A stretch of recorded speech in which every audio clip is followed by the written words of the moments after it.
Karampot pa lang ang iyong hawak, nahirati ka na sa paglulustay, anong iyong matitipon? Kaya kamukat-mukat mo ang karampot mong pinagyayabang, yaon pala'y wala na kang dudukutin. Buhay ba nga mga mahal, ang lahat ng salita sa banal na aklat ay pawang katotohanan. Subalit sinong maglilimi ng katotohanan ito? Yaong may pagnanasa ng katotohanan upang tanggapin ng kalooban ng amang mahal. Buhay ba nga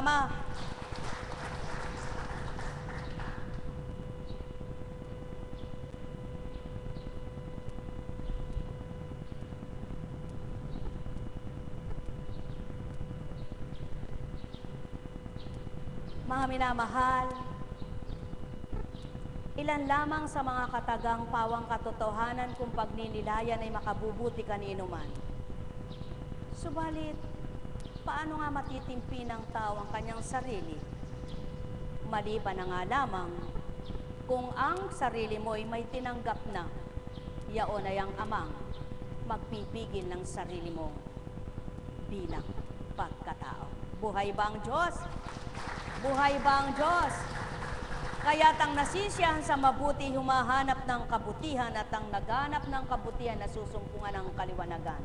Sumainyo ang kapayapaan. Paano kaya maunawa ang lubos ng tao ang kabanalan kung ang sinisiksik sa isipan ay ang mga pagnanasa ng sanlibutan? Paano kakamti ng sino man ang mabuti kung ayaw tanggapin ang mabuti? Marami nga nagsasabi, gusto kong magpakabuti, ngunit di magawa ko ang mabuti. Bakit kaya? Mga mahal, ang sino mang nagnanasa ng kabutihan, pinagsusumikapan niyang tupdi ng kabanalan. At hindi ito kakamtin na lamang basta-basta ng gayon na lamang, kundi pagsusumikapan mong tupdin at hahanapin mo ang kalooban ng amang mahal. Marami rin ang nagsasabi, wala akong magagawa, ako'y tao lamang. Kailan kaya matatapos ang mga katagang ito? Ang dahilan ng taong, wala akong magagawa, ako'y tao lamang. Kaya nga ibinigay ng Ama ang Espiritu niya upang ang iyong katwirang baluktot ay tama na at tumigil na. Sapagkat ang Espiritu ng katotohanan siyang magbubukas ng pangunawa upang gawin mo ang tama at marapat sa iyong buhay. Buhay ba ang Ama?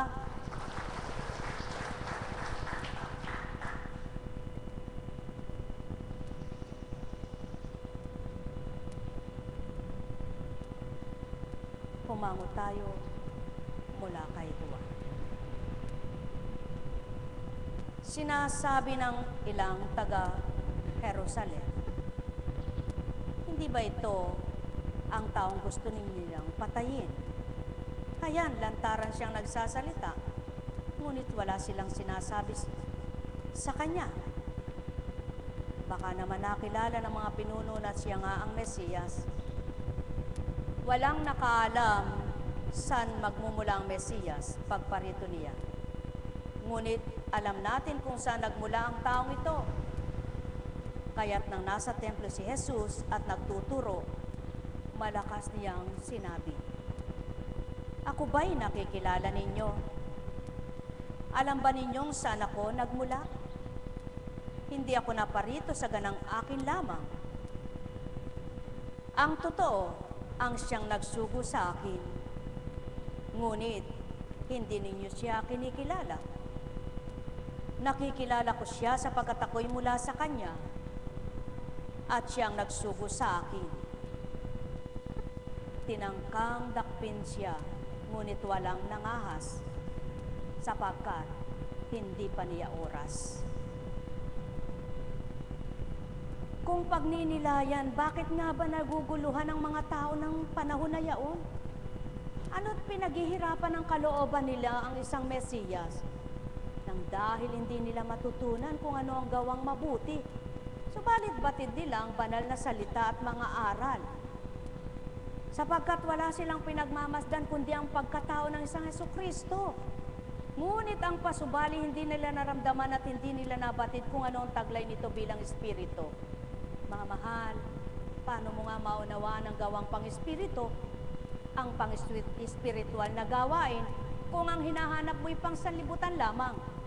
Kung ang ginagawa mo araw-araw ay pangkatauhan, paano mo mararamdaman ang isang kabanalan kung ang kalooban mo'y makalaman? Buhay ba nga ma?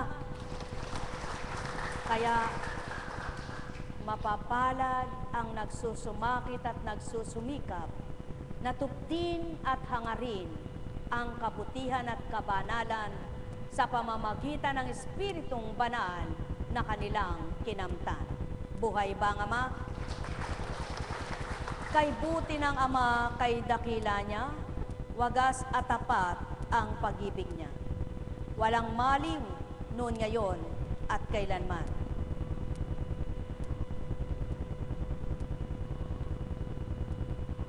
Panahon na naman ng Kwaresma. Panahon ng pagtitika, ng pag-aayuno. Anong uri kaya ang pag-aayuno ang ginagawa ng tao? Sa mga Katoliko, magbibisita iglesia, magpapasa ng krus, magpipinitensya, magbabasa ng pasyon, maglalakad ng nakayapak. Doon ba nakukuha ang totoong pagtitika? Yun ba ang paraan ng totoong pagbabagong buhay? Mga mahal, sa panahong yaon ay hindi pa maabot ng tao kung ano ang ginampanan ng isang Jesucristo, sapagkat hindi pa maliwanag sa kanilang tunay na Mesiyas at kung sino ang tunay na Mesiyas. Subalit ngayon, sa panahon ng Espiritu, maliwanag na ang katotohanan sa buong mundo ay laganap na. Ang Jesucristo ay isang Kristo. Jesus na nagkatawang tao. Ipinako sa krus, namatay sa krus, nabayubay sa krus, hinatulan ng tao, pinaratangan ng tao, hinarabas baga. Subalit, hanggang doon lang ba, mga minamahal ko? Paano mo mararamdaman ang Diyos mo sa buhay mo?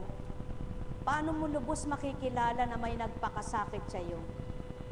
Kung matigas ang puso mo, kung maraming laman ng galit at puot ito, mararamdaman mo ba ang pag-ibig ng Ama sa buhay mo? Kung marami kang takot at pag-aalinlangan, kung marami kang katanungan, papasok ba sa iyong kaisipan ang mabuti sa malitong-lito mong kaisipan? Kailanman ay hindi. Kaya't ang hinihingi ng pagkakataon ay kay gustong magbago, ay hindi mo dapat inaalala ang para sa 10 taon pa, kundi dapat kung ano yung araw ngayon, pag sumikapan mong mahulagpusan mo ang bawat maghapon, na hindi malulubos ang iyong pagkalito, pagkainip, pagkabagabag, at pagkagalit. Buhay ba nga ma? Tulad sa pagparito ninyo, mga minamahal ko, hindi bagat ang hanap nyo'y kagalingan ng katawan? Kagalingan ng inyong karamdaman? Pagpapagaling sa inyong nararamdaman? Subalit gayon lang baga ang kailangan ninyo, mga mahal ko? Ito lang baga ang marapat ninyong kamtan? Ang kayo'y magsigaling sa inyong karamdaman? Ang kayo'y magsilakas ang inyong katawan? Ang kayo ay makakain ng gusto ninyong kainin? Ang kayo'y mabusog ang tiyan? Paano naman mapapakilala na tumutotoo kayo at nakikipagtotoo kayo sa Ama kung gayon lamang ang hangarin ninyo? Kung gayon lamang ang hangarin ng tao sa bawat araw, malusog na katawan, malakas na katawan, walang sakit na katawan, marami ang salapi, marami ang bagay, masaya ang puso niya, napandalian lang, panandalian lamang. Sapat na ba yaon para masabing ikaw ay kumikilala sa Diyos mo? Ikaw ay tumatawag sa Panginoon mo? Ika'y nananampalatayang anak ng Ama. Ika'y mananampalataya niya. Mga mahal, bilang Kristiyano, bilang mananampalataya, maraming dapat matutunan ang tao. Maraming dapat kamtin ng tao. Kung papaano hinahangad na maging malusog ang katawan, naway hangarin ninyong lumusog ang inyong kaluluwa. At ito ang sikretong hindi masumpungan ng tao, sapagkat ayaw ngang tanggapin, ayaw kilalanin. Ang sikreto ng buhay ay kung papaano ka liligaya, tumanggap ka sa Diyos mo na totoo sa iyo. Buhay ba nga, Ama? Ang sikreto ng kapayapaan, pagnilayan mo ay banal na aral. Huwag ang mga salita ng kapwa mong nakapagtitigmak ng galit ng puso mo. Ang pagnilayan mo kung papaano ka nabuhay. Tanging Diyos Ama lamang ang may karapatan. Kaya ang lahat ng tao'y nabuhay sa sanlibutan. Siyang nagkaloob, siyang nagbahagi ng buhay. Subalit hindi magawang hanapin ang lahat ng anak niya. Mapapalad ang nakikipagtotoo at tuwirang hinahanap ang kalooban ng Ama at dinadama kung sino nga siya. Sumainyo ang kapayapaan. Pagharian kayo, mga minamahal ko. Nekkarameneyahanan. Nekkarameneyahanan. Nekkarameneyahanan. Kung maliwanag sa tao ang pagtubos ng kasalanan ay kaligtasan ng marami, dapat maging maliwanag din sa lahat. Hindi ngayon tinubos ang kasalanan mo'y sapat na yaon para tumawag kang Panginoon at kilalanin mo na ang tagapagligtas mo'y ang Panginoon mo ngang tinatawag. Alamin din na marapat tumupad at sumunod sa kalooban ng Ama upang pagsumikapang ito'y tupdin at naising ito'y gawin. Ang may pandinig ay nakarinig. Sumainyo ang kapayapaan. Pagharian kayo, mga minamahal ko. Kung hagang buhay, kulang ang buhay. Kung ang Ama ang wala sa mga nabubuhay. Anuman ang kinamtan at anuman ang nasa iyong tao, kung ang Diyos Amang buhay na di mo nakikilala at hindi mo hinahanap, ang sayo'y di mo nakikilala, kulang pa rin ang iyong galang. Kaya't mapapalad ang naghahanap at nakasumpong at tuwirang kinilala ang Diyos Ama niya. Sumainyong kapayapaan, pagharian kayo, mga mahal ko. Nekkarameneyahanan. Nekkarameneyahanan. Nekkarameneyahanan. Salamat naman, anak. Kahit hindi ka nagpapagaling ngayon o magpapagamot ay pumarito ka.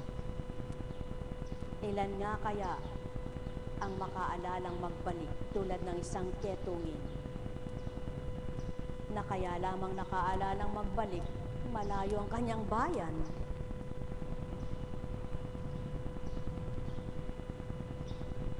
Subalit, mapalad at magalak ang sa tuwin ay nakakaalala sa kanyang Ama na nagdudulot ng buhay niya. Buhay ba ang Ama? May mga katwiran ng tao. Ang sabi nila kay Apo Kunching, asensya na po kayo, Apo Kunching, kahit naman hindi ako nagpupunta riyan. Ako naman po hindi nakakalimot sa Diyos. Pag tinanong mo, ano naman pinagkakaabalahan mo ngayon? Naku, busy po ako sa hanap buhay ko. Hindi daw siya nakakalimot sa Diyos. Buhay ba nga, Ma? Ano naman ngayon ang pinagkakaabalahan mo? Tanong naman sa iba, naku po, ay nag-aalaga po ako ng apo.